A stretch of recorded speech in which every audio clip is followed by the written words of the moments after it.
Requesting connection. Established. Encrypted. We're live. The show you've been asking for. Advice, technology, and community. Linux first, all others second. This is Ask Noah.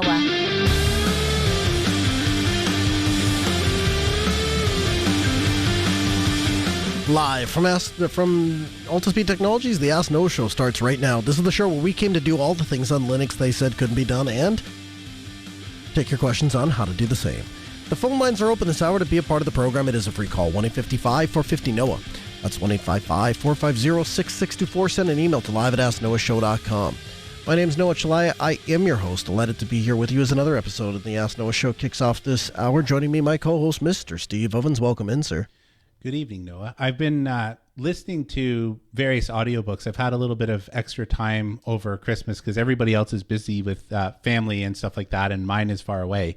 So one of the things that I have noticed is a really good book can be ruined by excessive profanity or just profanity that doesn't fit. So I'm not one of those people that I need to get rid of all of the profanity. I think that there are cases where if it really fits the character, it's not as egregious. Now, like F-bombs all over the place or excessively vulgar language will completely turn me off. But I found that every once in a while, I'm not exactly sure why, you'll get a book that it just seems out of place, and then it's even more jarring. Have you ever found that? Yeah, I have. Okay, here's the problem with me, Steve. 10 out of 10 times, if you ask me for my opinion, you're going to get it, right? And that can be a problem for some people.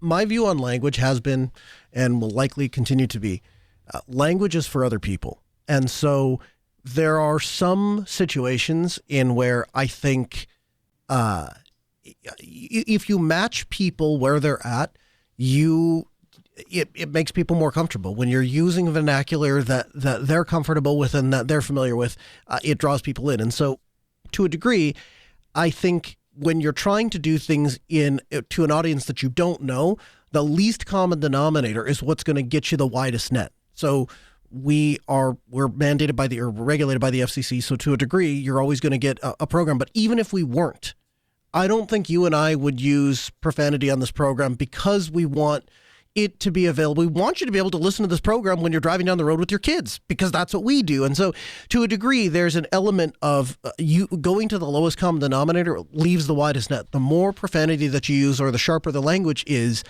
I won't go as far as to say it is, it can't be appealing or there isn't a time and place. I'm not going to go that far, but I will say that you begin to narrow the net. And so the amount of people that will be receptive to it, it's absolutely going to be a turnoff for some people. So if you know that, and the language is for other people, why would you choose to use it knowing that it'll be offensive to some people? Is that a reasonable answer, probably more than you asked for, to your question?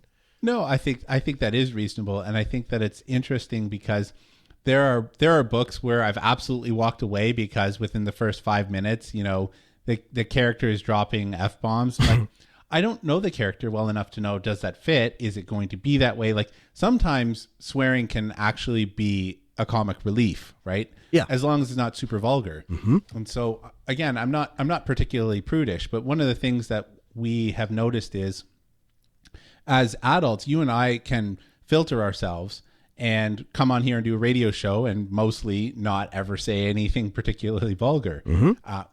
My children don't seem to have that muscle built up yet. So if they hear it, they say it. Uh-huh. And that is a little bit of a concern. Is that a concern for you guys? Yes and no.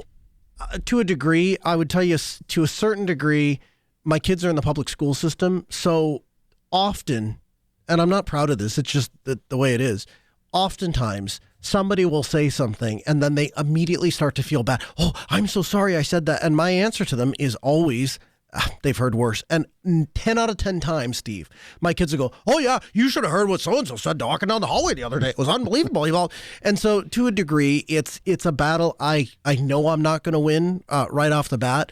So is there a line in our house? There's absolutely a line. Are there consequences if you cross that line? Absolutely there are. Past that, I don't expect other people to hold that line. I do expect our kids to respect that line regardless of other people's actions. And I tell them often and frequently, you may not be able to choose how other people treat you. You absolutely have the choice on how you respond. And so if I heard language that wasn't appropriate, that would be the course I would take, is like, hey, I understand it's in the book, it's in the movie, it's in the whatever. That doesn't mean you're going to use it. Absolutely. We're still working on actually getting that lesson to sink in. And so with that, because why wouldn't I do this? I decided to sit down and start going through some of the audiobooks that we have and start stripping profanity from them. Okay. Particularly the egregious ones, or the more vulgar ones. Like, because sometimes something isn't profane, it's just vulgar, and that just like that's just not necessary. So I found a project out there called Monkey Plug, and I generally liked what it was doing. It was okay. I think that the author has done a lot of work, and it gave me a good basis. So I forked it, and I went to town on molding it in the way that I wanted to do. And so I wanted to say thank you to the project author out there, because I'm absolutely standing. I didn't change anything that they did. I'm just standing on their shoulders and extending it. And so I reached out on their issue and just said, hey, I made these 3 different changes. Are you interested in something like that? And I'm waiting to hear back. But otherwise, I'm going to maintain this fork because I'm going to build it into, if you remember, some time ago, I made a tool for grabbing audiobooks from Open Audible or Libation and getting them into Audio Bookshelf. Yes. Yep. And so my wife doesn't like any profanity. Generally speaking, she's a little more sensitive than I am. And so I thought I could just build this right into that scaffolding. And so I'm in the process of working through integrating that. So it'll scrub the audiobook before it even puts it on Audio Bookshelf. It turns out there are some weird things that you don't think about. So things that the guessing at the profanity happens. So for example, like in one of the books we have a couple of books that are like Eastern origin. And so the character names are things like washi and like other things like that. And because it's doing essentially a transcription and then reading the transcription and trying to guess whether it's profane or not, it would bleep that character's name, just the last part, because it would be SHI. And it was like, oh, well, that's a pretty good guess that this is probably going to be profane. Or we have a book and it's about farming and there are lots of chickens in it.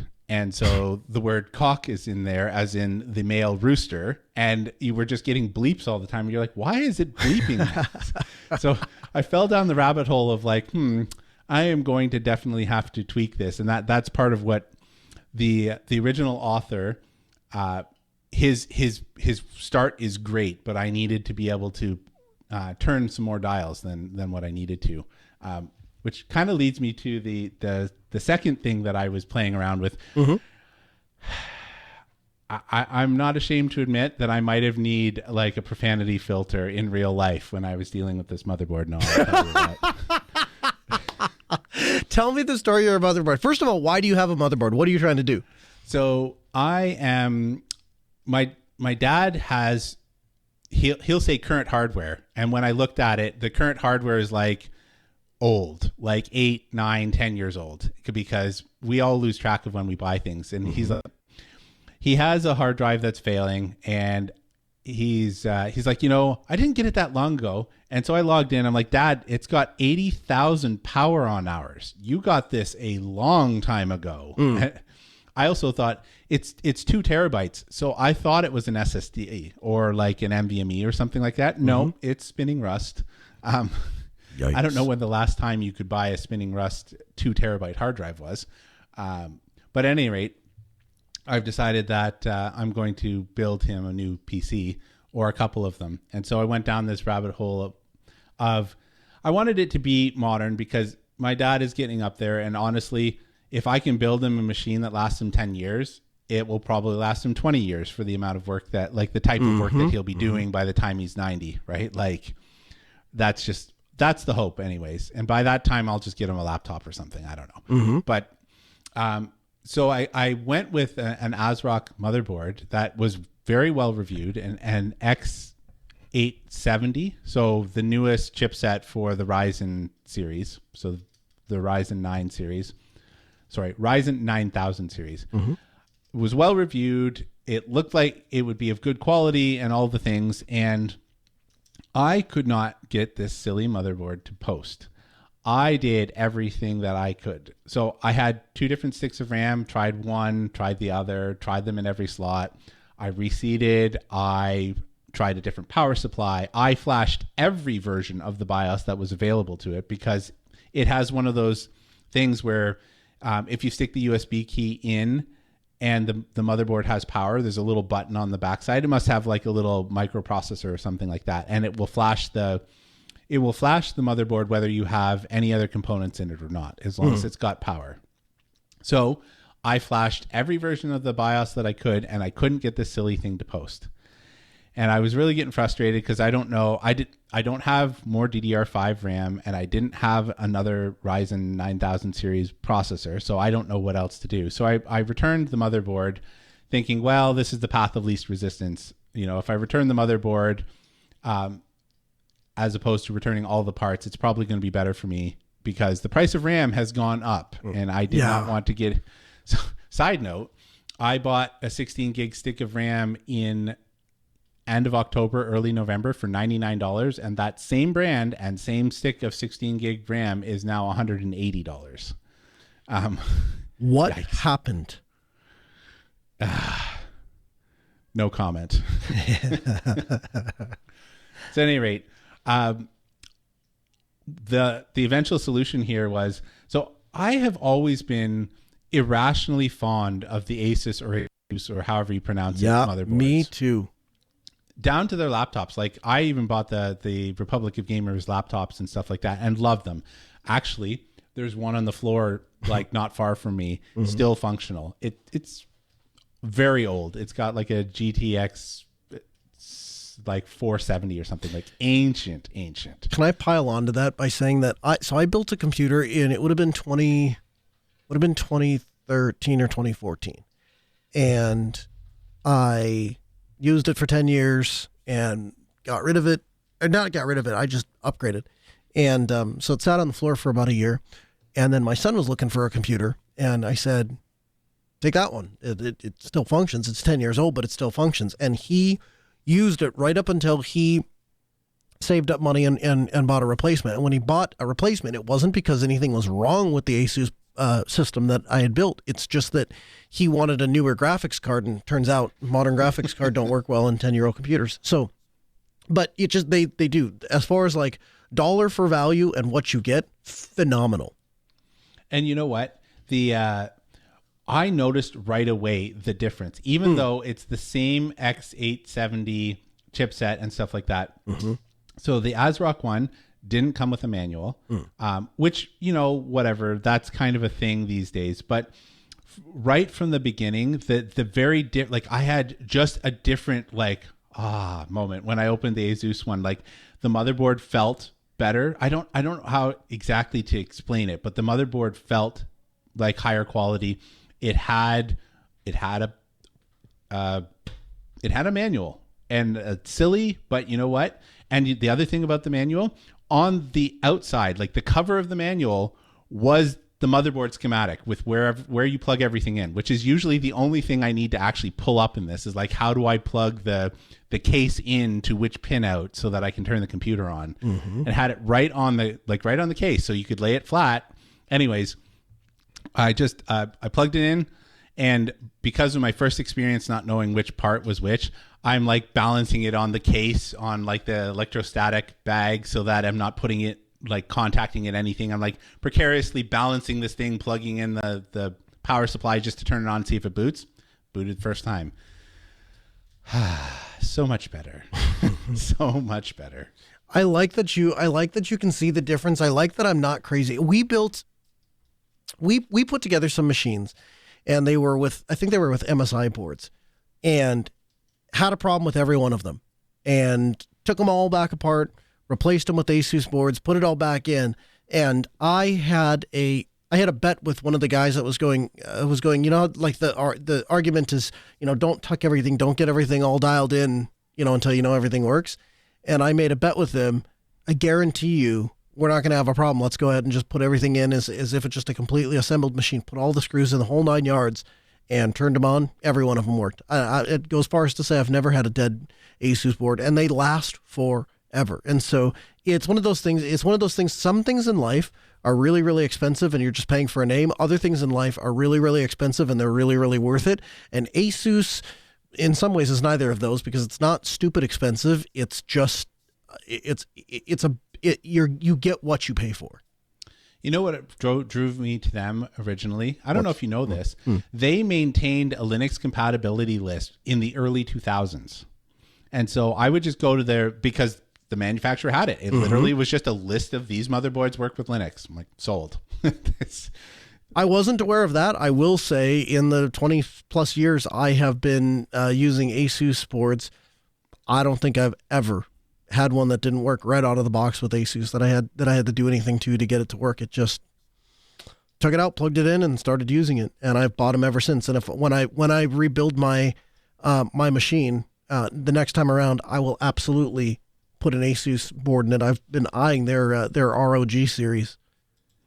Yeah, you know what? So they have a little bit of a divergence. I know this is not the motherboard chat channel, but there's the Tough series and then there's the ROG.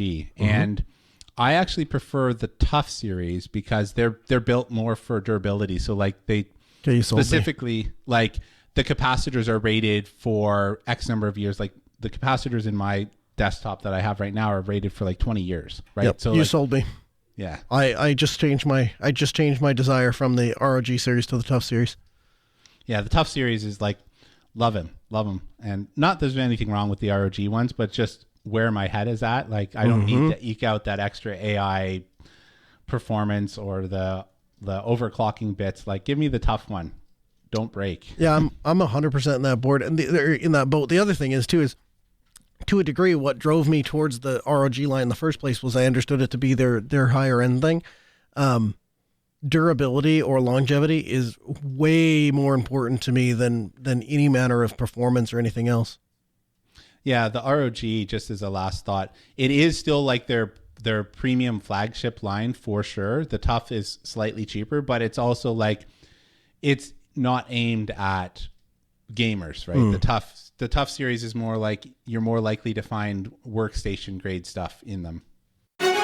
From the Linux Newswire newsroom, this is the Week in Review with JT.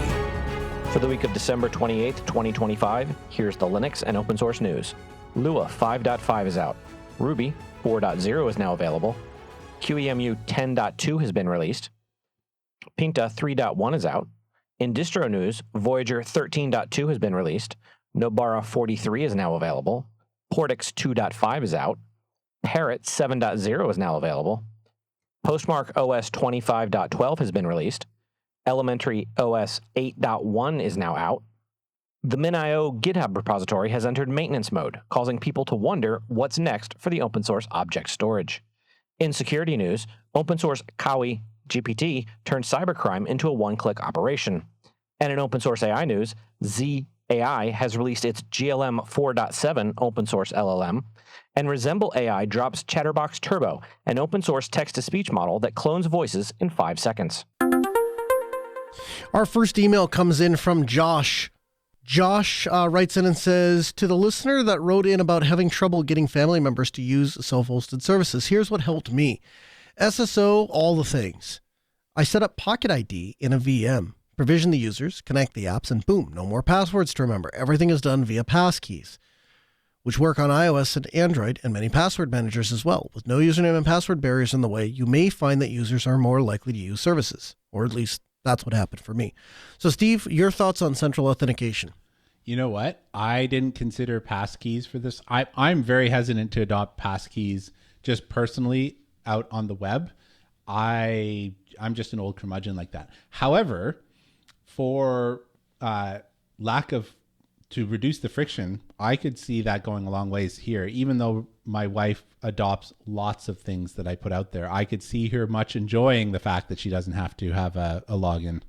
So help me with this. Why are you hesitant to adopt passkeys?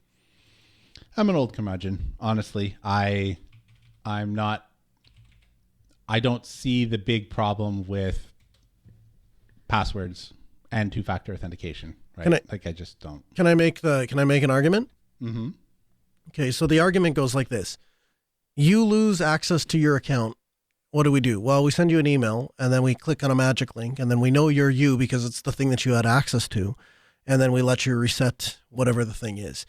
So what if we were to just to skip that process altogether? And so because of that, we make you change your password all the time, and then you set it to something else, and then 6 months later you forgot it again, and so then we have you reset it again. And basically what we've done is every time you need to log in, we're going through this thing of going to something that we know is you or something you have access to that we know belongs to you, and then we'll have you take an action on that thing so that we can verify your identity and then allow you into your thing. The rationale, so far as I understand it, behind passkeys is every device these days has some manner of cryptographical thing built into it, whether it's a secure enclave, whether it's a fingerprint sensor, whether it's a eye scanner, whatever. Every device, every phone, every laptop, everything has some sort of thing in it that is cryptographically unique. And so the concept of passkeys is, why not use that thing long term so that once we enroll Noah's laptop and we know that Noah can sign things with his laptop and nobody else could be mimicking Noah's laptop, then when Noah goes to sign into a thing, he goes to his laptop and he puts his fingerprint down or whatever, it's the thing, it is built in two-factor authentication. Something you have, Noah's laptop, something you know, my fingerprint. If you steal my laptop, you don't have my fingerprint. If you have my fingerprint, you still need my laptop. And so the concept of passkeys, so far as I understood it, was to try to embrace that methodology, because increasingly passwords have to be so complex and so long that nobody can remember them anyway. And so now everybody uses password managers to manage the passwords. So why not just skip all the steps and go to, instead of the password manager has the cryptographical thing that stores all the secrets and then releases them, why not just skip all of that and go straight to, you have access to the thing, you know something, give them access. So tell me, what is the process by which you plan to rotate your fingerprints? So you would not. So first of all, it's not tied. Well, it's not tied to fingerprints specifically, right? It's tied to something that you have or something that you know on the device. So like on your phone, if that's the example that we dig in on, you're right. You can't change your fingerprint, and so if somebody has your phone and can mimic your fingerprint and or finds a way to, I think it was you that brought my attention to the fact that you can be compelled in some countries to use your fingerprint to unlock a thing against your will. And so to a degree, there is a threat factor there. There absolutely is. But I could make the argument that, okay, so I won't use my fingerprint. I'll use a PIN number and a YubiKey. And then something I have is the PIN number, which I absolutely can rotate, and something I know is the PIN number, which I absolutely can rotate, and something I have is the cryptographical key. How'd I do for making an argument for passkeys? It depends on what they're accepting, because a lot of the places are currently pushing towards the biometric data. And so while it is currently technically possible to have a PIN and a YubiKey or some combination therein, it's one of those, I see this going off a cliff very quickly. Like next you'll be taking a picture of yourself from 5 different angles and your thumbprint. And then it's all biometric things because they want that data anyways. And why not? Because you already are, locked into this world where you have to have a device. Like with the password, there are some passwords that I have that I absolutely have memorized. And one of the things that is useful is I have authenticators and stuff like that don't necessarily have to be tied to a phone, and I self-host them. And so when we're talking about, like, I have to get into my password manager, yes, it may be a bit of a pain if I'm not on a trusted device, but I still can do that. Whereas if I have to have the device, you're tying me to that device again. I don't like it. Same reason why I don't like having to have a phone for everything. I can see that. And to your point, I ran into this in the wild, as it were. I had a guy who reached out for tech support and said, I have a problem. I've enrolled all my accounts with passkeys. I'm using Bitwarden. How do I get it on my phone? And it took me a hot minute to figure out that's not a thing. If you enroll them on one device, those, like you were saying, you can't just log into another device and have all those things available. Now, somebody is undoubtedly frantically writing an email to live@asknoahshow.com to say, yeah, you can do that. No other way to do that. And if that's great, awesome. I will happily pass on that information. And maybe it's just my own ignorance. I will tell you, my understanding, and maybe this will change someday, or maybe your argument is just that it becomes a slippery slope. My understanding is that passkeys don't, at the moment, send any biometric data whatsoever. It purely is processed on device and then signs garbage data. So the site that's asking sends garbage data. The passkey signs it, signs the garbage data, and then sends it back. The site requesting goes, oh yeah, yep, that's a valid signature. We're good. I'm gonna go ahead and unlock the thing, give them access to the doohickey. So it's PGP key signing for the normies. Yeah. Yes. Exactly that. But tied into touch the fingerprint thing on your computer, touch the side of this thing, tap this little thing, type in this pin or whatever. But yeah, that's a great way to put it. PGP signing for normies. Yep. I think I still struggle with hopping between devices or whatever. Here's the thing. You got me insofar as I want to be agnostic. I'm inclined to agree with that.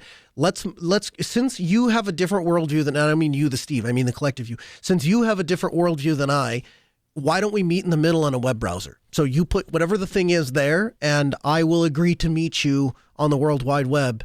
And you put your website out, and then I'll sign in. The second you want to cross that barrier any further, I want you to install an app. I want you to have a phone. I want you to. I'm going to go ahead and say hard pass.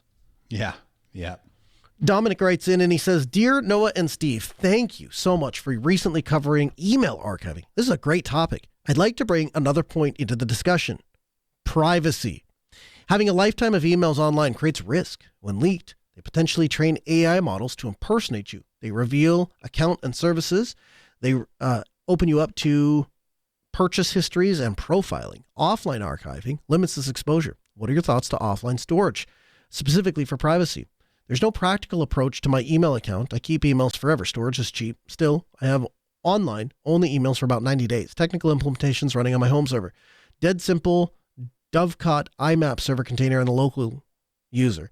Mail stored on the MailDir format, plain text files per message, readable for decades and resist corruption, unlike Mbox or PST.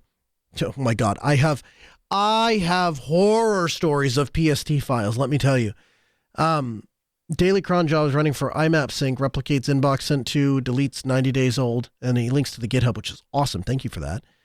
No mail client access, portable tail scale, but skip for offline purity. Roundcube mail client running in a container for Dovecot index searches, used max twice a year. So Steve, what do you think? I mean, you're kind of not a great person to ask from this, from the standpoint that you don't really believe in keeping emails indefinitely. So I'm going to guess your answer is going to be, well, I don't have a privacy concern. It's not 90 days. It's gone in 6 hours. Yeah. I don't know. I don't do, here's the thing. There you go, Noah. You got me doing it already. I like to tell this story just because it really kind of sinks in some of the problems you could end up with email. Now, granted, this is a little while ago, but it still does happen. So I sent, we used to have to submit our papers and stuff like that in university via email to some portal or whatever it was, right? It was not log into the portal and upload your thing. It was send an email to this inbox and then it would be processed, or however it was being processed, right? Mm-hmm. You follow me so far? I do. So one semester I did that, and the teacher came back to me and was like, you never submitted your paper. I'm like, yes, I did. And they're like, no, you didn't. We didn't get an email. And we went back and forth and whatever. Fine. I went through the process again and submitted the paper and whatever. It doesn't matter. That's not the point of the story. About 3 years later, I got an email randomly from the same professor asking me why I sent them this paper. And I was like, what do you mean? And they're like, well, you sent me this paper. I was like, no, I didn't. Like, yes, you did. I can see it. It just arrived in my inbox. It was that email that got stuck and pinged around on the internet for 3 years before finally getting delivered. Not to mention the fact that email, anybody who relays your email can technically take a copy of it. Well, no, does take a copy of it. Yeah, absolutely. and then the agreement is that they won't store it. Whether they do or don't is a different story. So I have always treated email as if I'm yelling out into the world, whatever it is that I'm saying. So it's already out there. I don't really care much about that. Somebody has already harvested it or not. And the types of stuff, most of the stuff, I'm very passive. Like if you looked at my inbox, it's like newsletters and Amazon order receipts. And like, I get the news delivered to my inbox. I don't really send personal correspondence really over email. So I'll diverge from you a little bit. Let's back up. Let's start at one end and work our way down. So secure emails. I do that from time to time. However, I use Proton Mail and I send only to other Proton Mail recipients. So the email is, so far as I understand it, end-to-end encrypted. It's encrypted on my end. It's encrypted on their end. It's encrypted in transit. So in theory, we good. Now, do I have any idea what their security posture is like? I don't. Do I have any idea that they didn't forward it on to someplace else? I don't. Do I have any idea that they didn't store it insecurely? I don't. So for all of those reasons, I avoid things like account numbers. I avoid things like credit card numbers. I avoid things, for the most part, I try to communicate in shorthand. First of all, it's easier. Second of all, it doesn't give an attacker all the information. Forget it got dumped onto the internet kind of a thing. Just a person's email box getting hacked and they having access to, he shops here, banks there, whatever, is all potentially problematic. And so I do share some of your concerns. I address them slightly differently. So I would say thing number one is I take all my emails offline, not so much from a privacy aspect, but more from just a functional aspect. I don't want to pay somebody to store them. And I don't necessarily need access to them. I appreciated your rundown on like, hey, here's how I set this up and here are the projects. If I was to redo this right now, I'm very it's a very non-technical thing. It's just essentially a local copy of Thunderbird with a bunch of EMLs drug into it. But I agree with you. I like the system that you set up. So if somebody's looking to do that, I think that's the way to go. I can't echo what Steve said enough insofar as emails are unencrypted. Emails go unencrypted from one place to the next, and emails frequently get hacked and or get leaked or whatever else. And so don't put anything in an email that you're not comfortable publishing it on the internet. That's essentially what you're doing, is publishing it on the internet. You're just publishing it on the internet, again, like Steve so eloquently laid out for us, with the agreement that it's going to stay private without any guarantee to do that. And if you have requirements otherwise, then you should encrypt. Is that a fair summation? Yep. We don't have a third email, so we'll head into our discussion segment.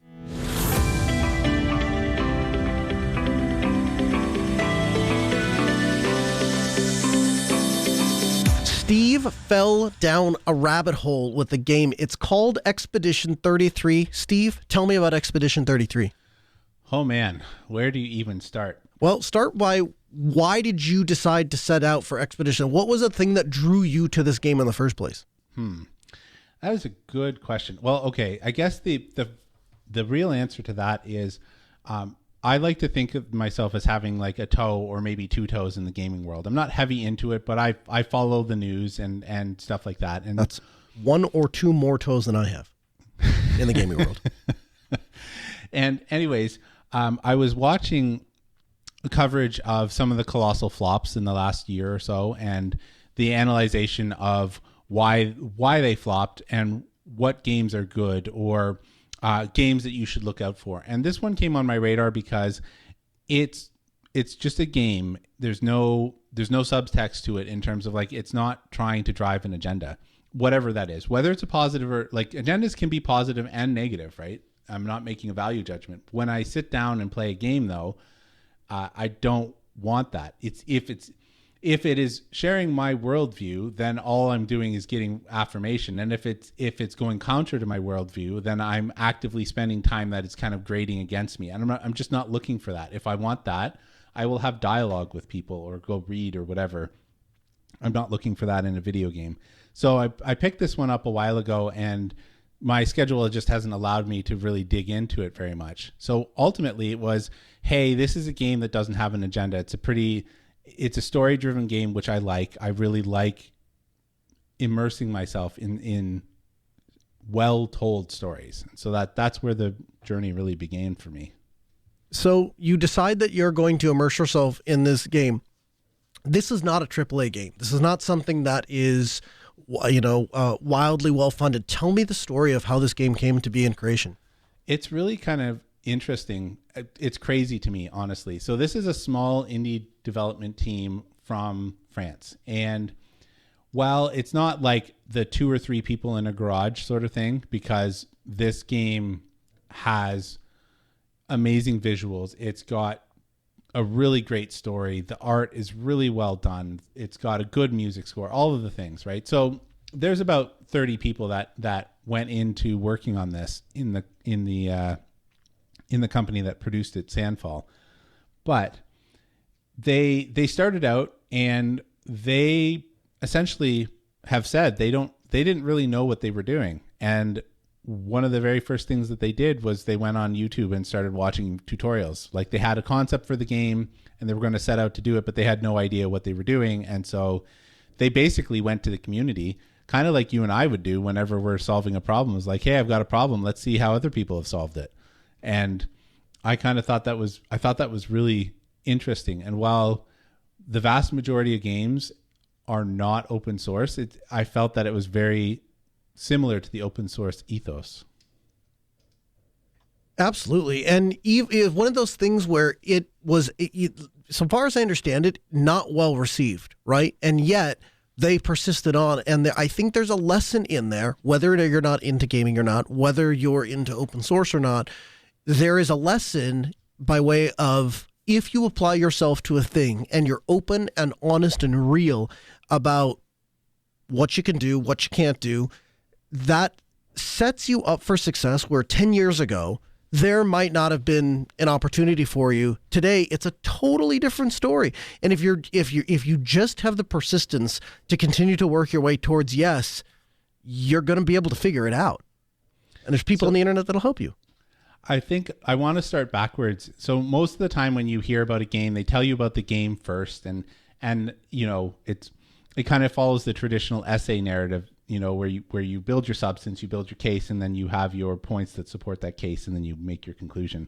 I kind of want to start from the perspective of like, well, what kind of impact did the game have, and kind of work backwards, and then we'll talk a little bit about what the game is actually like. Sure. So the Game Awards have actually just recently concluded. So there's 2 different game awards that we're going to be talking about. It's a little bit confusing because they both use the word game award in them. One is literally the Game Awards, TGA for short, and the other one is the Independent Game Awards, or IGA for short. And this game, for the Game Awards, this is where all of the companies come together, like the AAA studios come together, like Ubisoft and Warner Brothers and Microsoft, and all of the huge game studios come to this award ceremony in order to, get their games nominated or presumably win. Why this is notable is because at the TGA this year, this game, Expedition 33, received 13 nominations. This is the most for any single game in the show's history. On top of that, it won 9 of 13, which again broke the previous record of 7. So this game won Game of the Year, Best Game Direction, Best Narrative, Best Art Direction, Best Score and Music, Best Performance by a Voice Actress, Best Independent Game, Best Debut Indie Game, and Best RPG. So it stacked up crazy good accolades, right? And I'd had this game for months, and I'd been playing through it by the time that it got to the Game Awards. So I didn't, unlike several 100,000 of you out there, I didn't buy the game after the Game Awards. I actually was on this game beforehand. You were a trendsetter, Steve. I wouldn't say that. I would say, so the game at this point has sold over 6 million copies. They sold 3.3 million copies in the first 33 days. I was not a part of that cohort. I was probably like sale number 4,500,000 or something like that. But so they've just been picking up steam in terms of like knocking it out of the park. These guys, they had relative to the game industry for the type of game that they were making, they had a shoestring budget and they sold 6 million copies. The weird thing about this is there are things called game passes for, say, Xbox. I don't know if PlayStation has that or not. And why that's relevant is because it's really hard to know how many people played it on the Game Pass in terms of like, those don't count as actual sales numbers for them. So the sales numbers are just people like me who bought it on Steam or the PlayStation or wherever you bought it. And when you have a Game Pass, it's like Netflix for games, where you pay some obscene amount monthly in order to be able to play whatever games you want that month. And so it makes it a little bit hard. But anyways, they sold 300,000 copies just this past December, which all of that is just like, it's really phenomenal from the standpoint of like, on sale, the game is $40. So, quick math, they made a lot of money. but that's your kind of math. Yeah, it is. Yeah. But on top of that, what I thought was really interesting is they have already started work on a live action adaptation of the video game. So it's going to be coming to the screen at some point in the next couple of years. The game, it won these awards for a reason. And I rarely have come on here and said, Noah, I have to talk about a video game. In fact, I think this is the first time that I've said that. We may have mentioned some in the past, but Is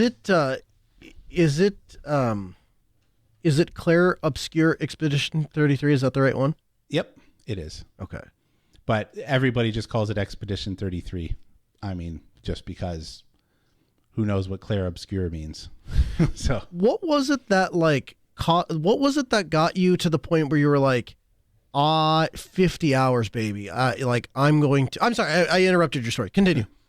No, I mean, it's just, this game has been amazing to me. It was like reading a good book. That's really what it was for me, because this is a story-driven game, not an open world game. So if you're a gamer, like you've played World of Warcraft or you've played Oblivion or any of those kind of open world games where you can run and do anything you want, right? And there's nothing that's going to stop you from doing that, and you can just go and kind of immerse yourself in the world. This is not one of those. This is a game that allows a bunch of exploration, but it puts guardrails on you. Like when you enter a section of the game, there is only one way to get to the end of that section. You can kind of like move around and you can explore in that world section as you are, but there's only one way you're going to get to that. And for me, I really liked that because it allowed me to really focus on the story. Like the gameplay is phenomenal. Like I really liked the gameplay. It reminded me, for people that have played these types of games, it reminds me of like a Final Fantasy or similar JRPGs, where essentially what you have is you have your characters, 1 to 3 characters on your side, and you choose the action they're going to make, whether it's an attack or heal someone or whatever, and then the bad guys get to take their turn, and it goes back and forth in a turn-based style. But what makes this one a little bit different is when the enemy attacks you, you don't just sit there and watch it happen. You can dodge and parry and jump. And I don't just mean you tell your character to do it. I mean, you actually have to time it correctly, much to my chagrin. Like I'm legitimately terrible at some of these things because they're intentionally tricky. Like you think you get the timing right, and then they just put a little stutter in, and so your parry is just off. So you don't parry. Instead, you get slammed, right? But what that did for me is it really engaged me. Like I wanted to I'm going to beat this battle. Like I'm just going to do it, because you can run away, but I'm like, no, I'm going to do this. And the game tells you, it puts a little pop-up if you keep failing your parry. It's like, hey, yo, dude, dodging's easier. Maybe you should try that. And I was like, nope, I am going to parry everything in this game, come hell or high water, not doing the easy route. And yeah, that's part of the reason why it took me as long as it did. Huh. Interesting. But you would say it kept your attention the entire time. Oh man, I really love this game. It wasn't like an addiction. It was like because there are some games that they pull you in because it's like I just have to do the next thing. For me, it was like I wanted to explore the story, and that's really what drew me in. And I guess this is the part where I kind of tell you a little bit about the game. So it's a sad game. It's not a happy-go-lucky game. It is the premise of this game follows Expedition 33.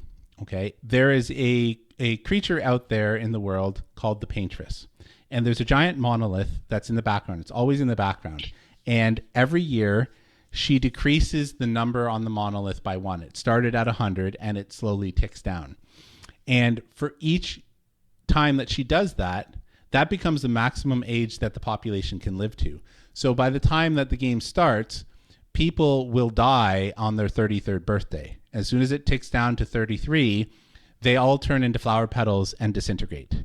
And that's just the way that society has accepted because it's been going on for so long. But each year, they send out an expedition that is tagged with the name, like the number on the monolith. So, Expedition 100, Expedition 73, and so on. And the expeditions are all trying to destroy the Paintress to save everybody else. Mm-hmm. And the mantra of the characters in the game is for those who come after. And it's to me it's a really sad story, right? It's a story about how there's loss in the world and there's an inevitability to it, but there's also this hope that the expeditions one day will succeed, right? Mm-hmm. But they know, because it's been happening so much, that no expedition has ever succeeded. They just take inches. Like no one really knows because nobody from an expedition has ever returned because it's always a one-way.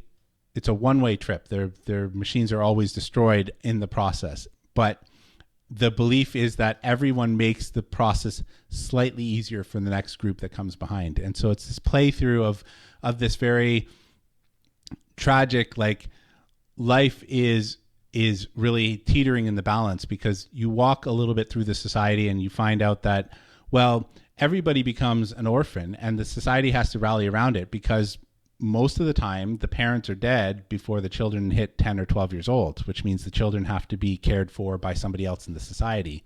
And apprenticeships happen at 6 years old because there is so little life in that world. And they can't even conceive of somebody having gray hair. Like, to them, someone who's 29 is an old man. And they quip about that in kind of the intro of the game. And so it's just, the story is amazing, and the musical scores in the background, it is not a surprise to me that they won the best score and music award. Like, phenomenal from my uncultured ears. Mm-hmm. Right, I'm not a person that goes to the theater and listens to all of the orchestras or anything like that. But to me, it was beautiful and really added to everything about the game. I mean, between your banjo and stuff, I think you're kind of selling yourself short. It may not be your chosen form of entertainment, but that doesn't mean you can't recognize a job well done when you hear it. Talk to me about some of the drama that followed this game. So, interestingly enough, again, going back to, there are 2 different game awards, okay? Mm-hmm. There's the TGA and the IGA. The IGA is the Independent Game Awards. During the creation of the game, there was a developer at Sandfall, the game maker, who had used generative AI to create placeholder textures that were removed and were always planned to be removed from the game. So they were removed from the game before it went live, and they had their artists actually do the work themselves.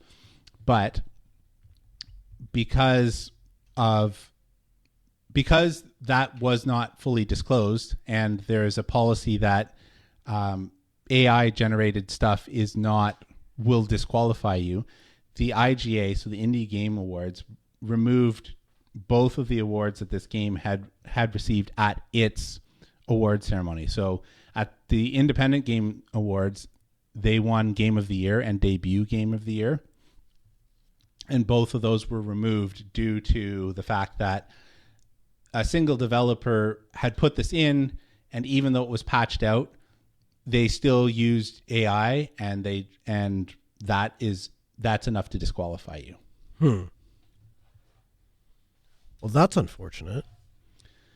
I mean, it leads to a couple of questions. Like, I was thinking about what the wider implications for this are. And a couple of the questions I came up with are things like, well, should prototyping with AI be enough to disqualify you? Like, they removed it. It wasn't in the final thing, and they have teams of artists, and the art is very well done. And they won awards. And they won stacks of awards, right? Like, the thing that I was really grappling with this is, just because you happen to have used it doesn't. I didn't know about this controversy until I was prepping for this kind of conversation with Noah. Mm-hmm. I played through the game. I loved the game. I'm emotionally attached to the characters and the story in the game, and that didn't change just because I found out that they used AI in their prototyping. And I really struggle with this decision by the IGA, because did it change the fact that, was the game direction any worse? Was the score and music worse? Like, was my overall experience in the game really diminished at all, to the point where I'd say, yeah, that's no longer game of the year? And I think the answer to all of those questions is no. Like, I was attached to this thing, and I really struggle with the idea that just because people have used a tool poorly, and we think about all of the AI slop that's out there, doesn't mean that it should disqualify you when someone comes around and uses it in what I think is the appropriate manner, which is like a bootstrapping of the project in order to succeed. And then I was thinking, should the actions of a single developer be able to disqualify you? And I'm kind of mixed on this one as well, because at some point it was known by the company, and the company is always has to bear responsibility for its employees. But at the same time, it wasn't like it was legions of people. And Sandfall didn't come out and say, oh, it was a rogue employee or anything like that. It wasn't like they were hanging the person out to dry. It was just thinking about that and thinking it was one person in one section for, placeholder textures. And the last thing I kind of thought about was, if all of the AI content was removed before the release, so you used it to bootstrap, but then you replaced it with, actual human work, what really are the downsides there? I'm not actually sure. I'd be interested to hear your opinion, Noah, on all of these, and the audiences as well. Yeah, 100%. So live at AskNoahShow.com is how you do that, or give us a call on Tuesday nights when we're doing the show at 855-450 Noah. I will tell you that I have a mixed bag on this one. On one hand, I do agree that we need to distinguish the humans from the automation. And what I mean by that is, I do think there is a difference.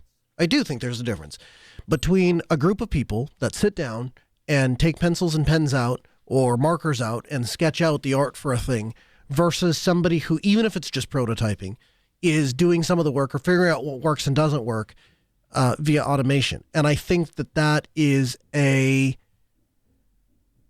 think that our desire to blend the difference between humans and AI opens us up to some really, really scary questions. On the other hand, for lack of a better way to say this, there is no putting the tube back in the toothpaste. Like, the genie is out. This is done. This is life as you know it. And this is a Red Hat thing, right? Is that it's the example the CEO of Red Hat used is, it's like if I told you were going to go onto a basketball court, the game was going to be played the same, but the modification is every time you throw a basket, you're going to make that basket. It doesn't mean that player integrity isn't important. It doesn't mean that speed isn't important. It doesn't mean strength is important. It doesn't mean any of that stuff. It just means that you have to change the way that you approach the game, because everybody is going to leverage this tool. And so, do we disregard people, or do we disqualify people for having used the modern tool set that's available to them? Be honest with you, Steve, That's about as ridiculous as when I would have teachers tell me, well, you can't look it up on the internet. Yeah, that advice has not really stood the test of time at all. In fact, 9 out of 10 times you're looked at as a complete moron in the IT world if your first reaction when you don't understand something is not to go onto the internet and do a little bit of research. If I go to one of my colleagues and say, I don't know how this, the first thing they're going to ask, did you Google it? Did you look it up? Did you try? Did you documentation, manufacturer's website? What? That is the expected thing, is to go onto the internet and see if there's a resource there. So it was a tool that was available in the 90s, early 2000s, and we treated it like it was this spawn, it was this terrible thing, and you weren't as good if you used, you used the tool set that was available to you. I would just say this is the modern incantation of that. Is that, okay? So now the tool set it's different. Now the tool set includes AI. I think that's pretty much spot on. And at the end of the day, I don't know that we're going to solve this problem. I think at some point, I really sympathize with the idea of like prototyping or human in the loop, because honestly, a bunch of the stuff that we do at Red Hat is often, so we must have a human in the loop. I want to be clear about that when I say this, right? But we are encouraged to explore using AI tools that are provided to us as part of dog fooding for our company, right? Because we have these tools and we should be using them, that sort of thing. And so I've seen them go terribly wrong and waste tons of hours, but I've also seen when, you know what, like you can get them to do what you need them to do and it saves you a bunch of time, right? Whether it's just, the other question is what is acceptable use of AI? Is it like, hey, can you show me how to do blah, blah, blah? Is that something they have to disclose as AI? Because what's the difference between that and like going to Stack Overflow, which is what we used to do before there was AI. And then it gets even more blurred. What's to say that the person posting on Stack Overflow didn't use AI to get the answer to begin? So you see what I'm saying? Like this is a silly battle to try to fight because the toothpaste is already out of the tube. That if there was a time to have that conversation, we're past it.